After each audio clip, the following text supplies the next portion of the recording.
Rodrigo, se você for eleito, o que você pretende levar para Brasília em termos de melhoria do ambiente de mercado de trabalho no Brasil? Constantino, uma das questões que é absolutamente vital de serem debatidas no Congresso diz respeito a alterarmos o sistema do FGTS, que é um absurdo. O indivíduo trabalha durante um mês inteiro, honestamente, licitamente, e, portanto, faz jus a toda a verba salarial, e o FGTS ele é retirado, bloqueado pelo governo, que decide quando e como o indivíduo poderá gastar. Ou seja, é um confisco. É um confisco e, obviamente, esse confisco ele precisa ser interrompido. É intolerável que continuemos assim. Quem tem que decidir o que fazer com o dinheiro do FGTS, se poupar ou se gastar, e se poupar aonde e a que taxas vai administrar isso, é o indivíduo. Ele é que deve administrar a conta de FGTS. Em relação ao imposto sindical, que também é obviamente uma coisa um tanto nefasta, porque obriga o trabalhador a fazer parte ou financiar sindicatos que não necessariamente atendem aos seus interesses. Alguma proposta nesse sentido? Nesse sentido também, Constantino, eu acho que o mais sensato a fazer é nós acabarmos com o imposto sindical, porque nós não podemos ser escravos dos sindicatos. Se o sindicato é bom, ele lhe convence a contribuir. Se o sindicato é ruim, ele não merece a sua contribuição. E, portanto, não há o menor sentido em continuarmos com esse entulho varguista na nossa legislação, pelo fim do imposto sindical. Maravilha. Em relação à educação, um tema tão sensível a muita gente aí, a gente sabe da qualidade terrível do nosso ensino, né? Principalmente público, basta olhar os índices do PISA, o Brasil está sempre lá na rabeira do ranking. Alguma proposta inovadora aí para melhorar a nossa educação? Nós temos alguns problemas a vencer. O nosso sistema ele é um sistema absolutamente fracassado, e justamente por conta da intervenção estatal. Nós precisamos de um sistema que promova a um só tempo uma economia para o contribuinte, promova um incremento de qualidade e promova liberdade aos pais. Como é que nós podemos fazer isso de uma maneira relativamente simples e num curto espaço de tempo? Através do voucher educacional. Nós retiramos o Estado como operador do sistema, o Estado comparece apenas como pagador do sistema de matrículas e mensalidades em escolas privadas. Com isso, nós economizamos o dinheiro do contribuinte. A competição entre as escolas vai promover um incremento natural na qualidade do ensino.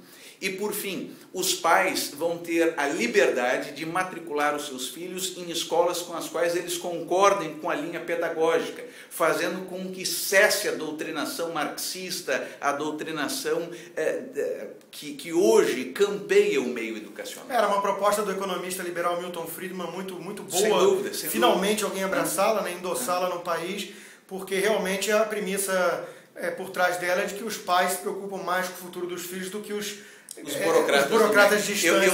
Eu tenho dito, menos MEC, mais mercado. Exato. Essa que é a questão. Exato.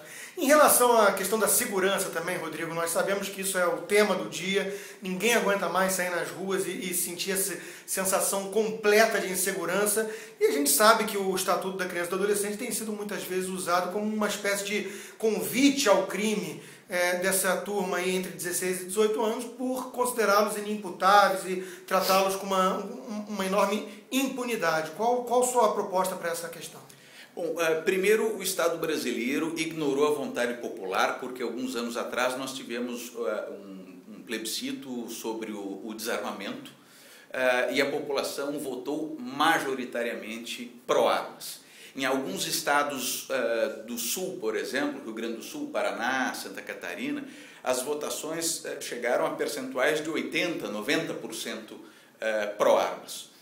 De modo que não podemos mais continuar com esse Estatuto de Desarmamento. Precisamos revogar esse Estatuto de Desarmamento, e o cidadão de bem, aquele que não tem antecedentes criminais, tenha demonstrado capacidade técnica de operar uma arma e que queira, portanto, portar esta arma, sendo maior, obviamente, maior de idade, deverá ter objetivamente o direito de porte de armas. É algo absolutamente vital. Em todas as nações livres, as pessoas têm o direito de portar armas. A ideia da legítima defesa. Só as ditaduras tentaram desarmar a população. Sim, a questão da legítima defesa. A legítima defesa é vital. Aquela história de que você, mesmo tendo um corpo de bombeiros, que é análogo à polícia, você não exime a necessidade de ter um extintor de incêndio para questões localizadas. Exatamente. É mais ou menos isso. E mais ou menos isso. E, no mesmo sentido, nós precisamos acabar com esta questão de que jovens de 16 anos são inimputáveis, não conhecem, portanto, os critérios mínimos de civilidade. Até porque podem votar já, né? Podem há um votar. contrassenso aí. Então, não é admissível que um indivíduo com mais de 16 anos não tenha internalizado os valores da nossa sociedade e não saiba que ele não pode matar, ele não pode roubar, ele não pode traficar, ele não pode estuprar. Então, é bizarra esta posição esquerdista, como tradicionalmente defende a esquerda, de que com isso estaríamos criminalizando nossas crianças. Me interessam aqueles que sofrem as violências, me interessam aqueles que tombam na criminalidade praticada por estes jovens. Ou seja, chega de vitimizar o bandido. Exatamente, chega de vitimizar o bandido. Em relação a outra coisa que tem a ver com essas vitimizações assim de minorias, não necessariamente de bandido, obviamente, mas a gente sabe que vem uma campanha, principalmente do PT, mas da esquerda em geral, tentando segregar cada vez mais a população brasileira, né? Homem contra mulheres, negros contra brancos, heterossexuais contra homossexuais. Pegando especificamente a questão das cotas raciais, Rodrigo, qual a sua opinião para levar para Brasília sobre isso? Eu sou absolutamente contrário às cotas raciais. Nós nunca insistimos na ideia de igualdade perante a lei.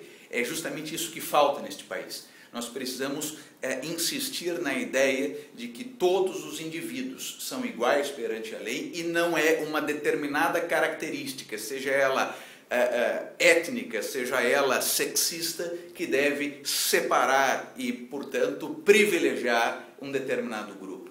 Todos são iguais perante a lei. E valorizando, então, a meritocracia em vez... Sem dúvida. E aí, sem dúvida. Indo para a questão da meritocracia, então, eu queria falar um pouquinho sobre empreendedorismo.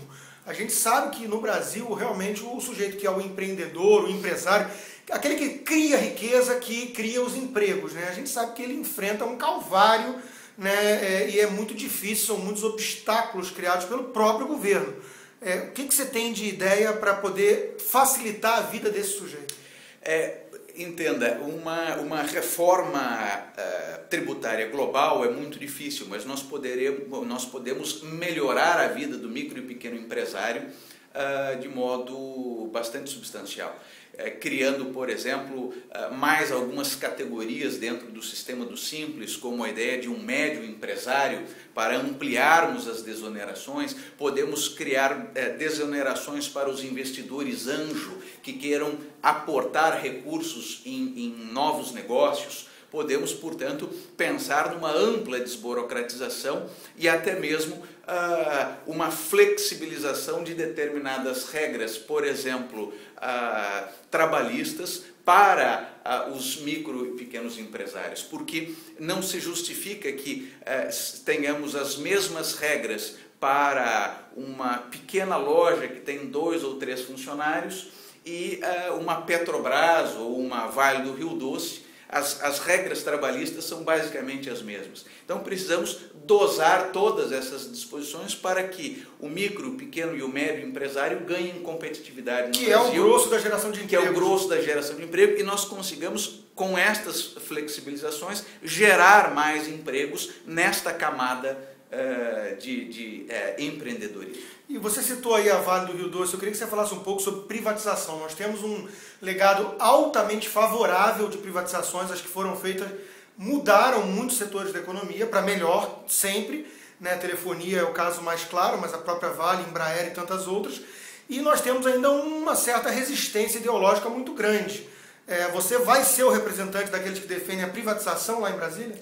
Sem dúvida nenhuma, Constantino. Eu quero ser a voz em Brasília que vai pregar de modo absolutamente insistente a privatização das 675 empresas em que o governo brasileiro detém algum tipo de controle, algum tipo de participação.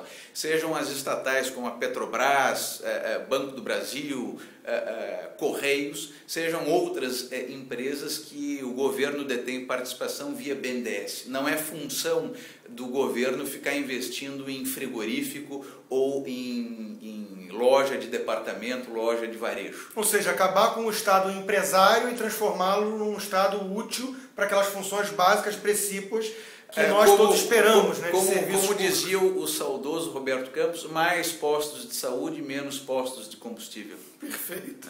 E para terminar, Rodrigo, nós sabemos que tem uma turma, principalmente que está no governo hoje, né, que vem tentando, sob o eufemismo de democratização da imprensa, controlar os meios de comunicação, né? Você pretende ser também uma voz ativa de resistência a essa tentativa de golpe da nossa voz?